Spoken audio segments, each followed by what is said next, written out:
ये फिल्म शुरू होती है कुछ पहाड़ी शेरों को दिखाते हुए जो पास के जंगलों में घूम रहे होते हैं और ये सभी शेरों के परिवार से ताल्लुक रखते हैं। उनमें से शेर पिता अपने परिवार से कहते हैं कि इंसानों पर कभी भरोसा मत करना, वे बहुत खतरनाक होते हैं, हमेशा उनसे दूर रहना, वे किसी भी समय तुम्हारी जान ले सकते हैं। ये सुनकर सबसे छोटा शेर कहता है, लेकिन हम पहाड़ी शेर तो स्वभाव से शांत होते हैं, तो फिर वे हमारी जान क्यों लेंगे, क्योंकि हम भी तो किसी को नुकसान नहीं पहुंचाते। इस पर शेर पिता कहते हैं कि यह बात सही है, लेकिन इंसान कभी भी अपना रूप बदल सकते हैं, इसलिए उन पर भरोसा करना मूर्खता से कम नहीं है। लेकिन सबसे छोटा शेर फिर भी ये मानने को तैयार नहीं था। वो इंसानों के बारे में जानना चाहता था, इसलिए पिता की बार बार मना करने के बावजूद वो वहां भाग जाता है जहां इंसान रहते हैं। इसके बाद सीन बदलता है कहानी की मुख्य पात्र जय पर, जो एक बच्चा है, और जब वो शेरों का यह सपना देखता है तो वो अचानक नींद से उठ बैठता है। अब यहां मैं आपको जय की चौंकाने वाली सच्चाई बताता हूं। असल में जय वही शेर का बच्चा है। वो एक शिफ्ट शेपर है जिसके पास दो रूप हैं, जानवर और इंसान।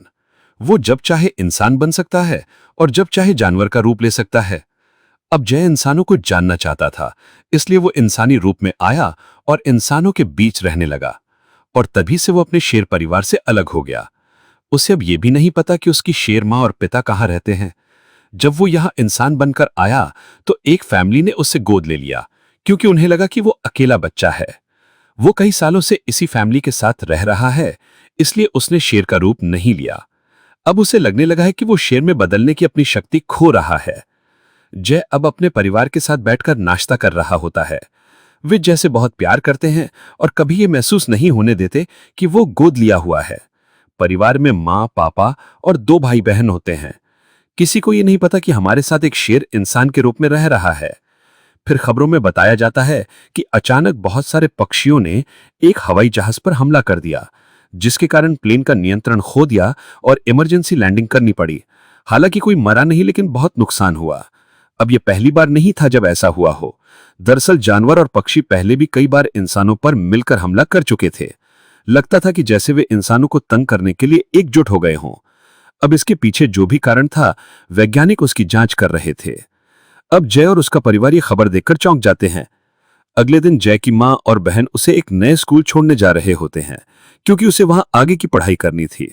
हालांकि वो जाना नहीं चाहता था, लेकिन परिवार के कहने पर उसे जाना पड़ता है। वे चाहते थे कि जय बाहर की दुनिया को समझे और थोड़ा खुल सके। रात में जब वे होटल में रुकते हैं तो जय कुछ भेड़ियों को देखता है जो किसी फैक्ट्री की ओर जा रहे होते हैं, जिसका उद्देश्य कुछ खास होता है, और ये देखकर वो हैरान रह जाता है। अगले दिन वे हाई स्कूल पहुंचते हैं, जहां मेंटर जय का स्वागत करती हैं और उसका नाम पूछती हैं।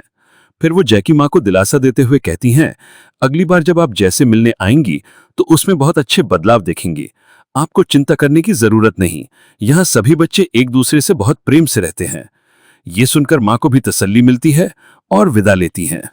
जब वे चले जाते हैं तो मेंटर जय से कहती हैं कि हम तुम्हारे बारे में सब कुछ जानते हैं, कि तुम इंसान नहीं बल्कि एक शिफ्ट शेपर हो। सिर्फ तुम ही नहीं, बल्कि यहाँ हर बच्चा शिफ्ट शेपर है। यहाँ सबको सिखाया जाता है कि वे दोनों रूपों में कैसे संतुलन से रह सकते हैं। तो बताओ, तुम कौन से जानवर हो? ये सुनकर जय चौंक जाता है कि उसे कैसे पता, लेकिन फिर बताता है, मैं एक पहाड़ी शेर हूं। ये सुनकर मेंटर भी हैरान हो जाती हैं। वो बहुत खुश होती हैं, क्योंकि पहली बार कोई शेर उनके स्कूल में आया था। वो कहती हैं, सभी तुम्हें बहुत पसंद करेंगे। और फिर वो जय को बाकी बच्चों से मिलवाती हैं। सभी बच्चे जय से अच्छे से मिलते हैं, सिवाय एक लड़के के, जेफरी, जो कि एक वुल्फ था। वो गुस्से में जय से टकराव करता है और कहता है, यहाँ शेर क्या कर रहा है, क्योंकि पहले वो यहाँ का सबसे ताकतवर समझा जाता था, लेकिन अब एक शेर के आने से उसकी बादशाहत खतरे में लग रही थी। जेफरी जय से झगड़ने लगता है, लेकिन बाकी बच्चे उनका झगड़ा रोक देते हैं। अब मेंटर जय को एंड्रयू नामक व्यक्ति से मिलवाती हैं, जो इस स्कूल का मालिक होता है। वो दुनिया भर से शिफ्ट शेपर बच्चों को यहाँ बुलाता था, क्योंकि वो खुद भी एक शिफ्ट शेपर और शेर था। वो जय को देखकर बहुत खुश होता है। वो पूछता है, क्या तुम्हें पता है कि तुम्हारे असली माता पिता कहाँ रहते हैं? तुम कैसे उनसे अलग हो गए और इंसानों के साथ रहने लगे? जय बताता है, कुछ साल पहले जब मैं छोटा था तो अपने पिता की मर्जी के खिलाफ वहां से भाग गया और इंसानों के साथ रहने लगा। तब से मुझे नहीं पता कि मेरा परिवार कहाँ है। और उस दिन के बाद मैं कभी शेर में बदल भी नहीं पाया। मुझे लगता है मेरी शक्ति कहीं खो गई है। एंड्रयू कहता है, यही कारण है कि हमने तुम्हें यहां बुलाया है, ताकि तुम अपनी शक्ति को पहचान सको और मजबूत बन सको, और देखना तुम कितने बेहतर बन जाओगे। मेंटर जय को उसका कमरा दिखाती हैं, जहां वो रहने वाला था। जय अपने रूममेट से मिलता है, जो एक प्यारी सी गिलहरी होती है। हमें पता चलता है कि यहाँ शिकार करने वाले और शिकार बनने वाले जानवर साथ रहते हैं। किसी को लड़ने की अनुमति नहीं होती, बस एक फाइटिंग क्लास में अभ्यास होता है, इसलिए सभी शांति से रहते हैं। जय की क्लासमेट गिलहरी लड़की उसकी दोस्त बन जाती है। वो उसे क्लास में लेके जाती है, जो जंगल में होती है। रास्ते में उसकी एक और दोस्त भी मिलती है, एक एल्क, जिसके सिर पर बड़े बड़े सींग होते हैं। जब सभी बच्चे क्लास में पहुंचते हैं तो उनके टीचर उन्हें सिखाते हैं कि वे अपने जानवर रूप पर कैसे नियंत्रण रखें। टीचर जैसे कहते हैं, अपने आप को जानवर में बदल कर दिखाओ। जय कोशिश करता है, लेकिन वे शेर में नहीं बदल पाता। फिर मेंटर आती हैं और कहती हैं, अपनी आंखें बंद करो और सोचो कि तुम जंगल में अपने परिवार के साथ हो। इससे तुम्हें बदलने में आसानी होगी। जैसे ही जय आंखें बंद करता है, उसे अपने शेर पिता दिखाई देते हैं, जो उसे सिखा रहे होते हैं कि जंगल में कैसे रहना है। ये देखकर जय आखिरकार खुद को शेर में बदल लेता है। सभी बच्चे बहुत खुश होते हैं और वे भी अपने जानवर रूप में आकर जंगल में दौड़ने लगते हैं। जब क्लास खत्म होती है तो उनका एक और रूममेट आता है, जो कि एक बाइसन होता है। अब चूंकि ये तीनों एक ही कमरे में रहते हैं, इसलिए धीरे धीरे अच्छे दोस्त बन जाते हैं। जब जय अपने दोस्तों के साथ कैंटीन में जाता है तो वो देखता है कि जेफरी बाकी बच्चों को तंग कर रहा होता है। जेफरी के 4 और दोस्त होते हैं, जो कि भेड़िए होते हैं, और वे मिलकर कमजोर जानवरों को परेशान करते हैं। ये देखकर जय को बहुत बुरा लगता है। वो जेफरी को चेतावनी देता है, दूसरों को परेशान करना यहां के नियमों के खिलाफ है। तुम नियम नहीं तोड़ सकते, समझे? जेफरी गुस्से में आ जाता है और कहता है, अब तुम मुझे सिखाओगे? भले ही तुम शेर हो, लेकिन हम 5 भेड़िए हैं, हम तो वही यहीं खा जाएंगे। दोनों के बीच झगड़ा शुरू हो जाता है, लेकिन तभी एक टीचर आकर लड़ाई रोक देता है। वो दोनों को चेतावनी देता है, अगर क्लास के बाहर दोबारा लड़ाई की तो सजा मिलेगी। अगले दिन सभी बच्चे फाइटिंग क्लास में आते हैं, जहां टीचर सबसे पहले एक बियर लड़की को जय के दोस्त बाइसन के साथ लड़ने के लिए कहते हैं। नियम होता है, जानलेवा हमला नहीं करना, सिर्फ अभ्यास करना है, ताकि असली लड़ाई में ये स्किल काम आए। बाइसन हार जाता है, इसलिए अब जय को बुलाया जाता है बियर लड़की से लड़ने के लिए। जय इस समय फिर से जानवर में बदलने की कोशिश करता है, लेकिन वो असफल होता है। तभी एंड्रू आता है और उसे एक पोटली देता है। जैसे ही जय उसे सूंघता है, वो तुरंत शेर में बदल जाता है। असल में उस पोटली में पहाड़ों की मिट्टी होती है, जिसकी खुशबू पाकर जय को लगता है कि वो अब भी अपने परिवार के पास है। शेर में बदलने के बाद जय बियर लड़की को हरा देता है। एंड्रू कहता है, इस पोटली को अपने पास रखना, ये तुम्हें बदलने में मदद करेगी, और अब मैं तुम्हें खुद ट्रेन करना चाहता हूं, क्या तुम तैयार हो? जय खुशी खुशी कहता है, हाँ बिल्कुल। कुछ समय बाद जेफरी जय के पास आता है और कहता है, पिछली बार लड़ाई पूरी नहीं हुई थी, आज रात जंगल में मैं तुम्हारा इंतजार करूंगा, हिम्मत है तो आना। ये सुनकर जय गुस्से में आ जाता है, एक वुल्फ होकर तू मुझे एक शेर को लड़ाई के लिए ललकार रहा है। वो ये बर्दाश्त नहीं कर पाता और चुनौती स्वीकार कर लेता है। लेकिन जब जय अपने दोस्तों के साथ जंगल पहुंचता है तो देखता है कि जेफरी ने अपने दोस्तों को भी इस एक के बनाम एक लड़ाई में बुला लिया है। अब चारों वुल्फ मिलकर अकेले शेर पर हमला कर रहे होते हैं। शुरुआत में जय बहादुरी से लड़ता है, लेकिन धीरे धीरे कमजोर पड़ने लगता है। तभी उसका दोस्त बाइसन जानवर में बदलता है और जय की जान बचाने के लिए लड़ता है। वो वुल्फ पर हमला करता है और उन्हें भगा देता है। अगले दिन एंड्रू जय को ड्राइव पर लेकर जाता है। रास्ते में वो कहता है, कल रात जो जेफरी और तुम्हारे बीच हुआ मुझे सब पता है, लेकिन तुम शेर हो, तुम्हें वुल्फों को बिना मदद के हराना चाहिए था। जय कहता है, मैंने कोशिश की, लेकिन 4 वुल्फों से एक साथ लड़ना आसान नहीं था। एंड्रू कहता है, कोई बात नहीं, ये तो बस शुरुआत है। धीरे धीरे तुम इतने मजबूत बनोगे कि 4 नहीं 10 आए तो भी तुम जीतोगे, लेकिन उसके लिए मेहनत करनी होगी। फिर वो जय को स्कूल वापस छोड़ देता है। मेंटोर एंड्रू से कहती है, अगर तुम सिर्फ जय को सबसे ज्यादा महत्व दोगे तो बाकी बच्चों पर इसका गलत असर होगा। हमें सभी बच्चों को बराबर समझना चाहिए। एंड्रू जवाब देता है, जय स्पेशल है, उसे भी खुद को स्पेशल महसूस कराना होगा, इसलिए मैं उसे स्पेशल ट्रेनिंग दूंगा। अब चूंकि जय, जेफरी और उसके दोस्तों ने क्लास के बाहर लड़ाई की थी, इसलिए सबको सजा मिलती है स्कूल की किचन में काम करने की। लेकिन उसी समय एल्क लड़की चुपके से जय को जंगल में ले जाती है। जहां स्कूल काउंसिल की मीटिंग चल रही होती है। वो कहती है ये सब इंसानों को नुकसान पहुंचाने की प्लानिंग कर रहे हैं।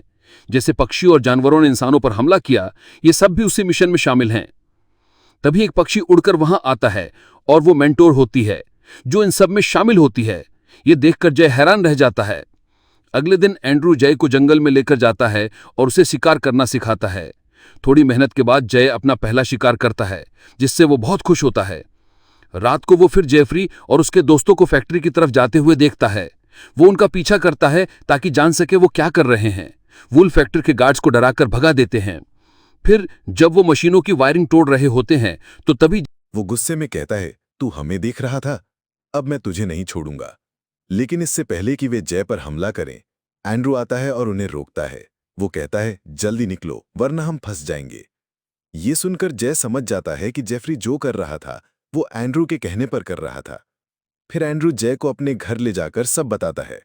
हम पहले इंसानों से नफरत नहीं करते थे, लेकिन अब हमें उनसे बहुत नफरत है। इस फैक्ट्री ने आधा जंगल तबाह कर दिया। यहां से निकलने वाले रसायन जानवरों को मार रहे हैं। मेरी पत्नी और बेटी को भी इंसानों ने मार डाला। इसलिए हमने यह मिशन शुरू किया है। इंसानों को चैन से जीने नहीं देंगे, जैसे वे हमें चैन से नहीं जीने देते। मैंने तुम्हें इसलिए बुलाया क्योंकि तुम खास हो और मुझे भरोसा है कि तुम हमारा साथ दोगे। जय ये सब सुनकर हैरान रह जाता है। वो कहता है, मुझे सोचने का समय चाहिए। एंड्रू कहता है, ठीक है, लेकिन जल्दी बताओ, एक बड़ा मिशन सामने है। अगले दिन जय अपने दोस्तों के साथ रेसिंग कर रहा होता है, तभी बाइसन एक गाड़ी से टकरा जाता है। पता चलता है कि ये गाड़ी जय की इंसानी फैमिली की है। वे जय से मिलने आए हैं। वे कहते हैं, शनिवार को हम ट्रैकिंग पर जा रहे हैं, तुम भी चलो। जय मान जाता है। बाद में एंड्रू का कॉल आता है, तो बताओ शनिवार को मिशन है, आ रहे हो? जय कहता है, नहीं, मैं अपने परिवार के साथ जा रहा हूं। एंड्रू गुस्से में कहता है, पहले तय करो, इंसानों के साथ हो या जानवरों के। कॉल कट हो जाता है। जय भी गुस्से में आ जाता है। उसने मुझसे उस लहजे में बात कैसे की? वो गुस्से में जंगल की ओर दौड़ता है। थोड़ी देर बाद वो थक कर बैठता है, तभी शिकारी वहां पहुंच जाते हैं और उसे ड्रोन से देख लेते हैं। वे कुत्ते छोड़ते हैं उसे मारने के लिए। लेकिन तभी एक कौवा वहां आता है, जो असल में शिफ्ट शेपर और उसकी स्कूल की दोस्त होती है। वो ड्रोन को गिरा देती है और जय की मदद करती है। जब जय थक जाता है और बैठता है, तभी शिकारी कुत्ते आ जाते हैं। लेकिन जय इंसान में बदल जाता है, जिससे कुत्ते भी डर जाते हैं।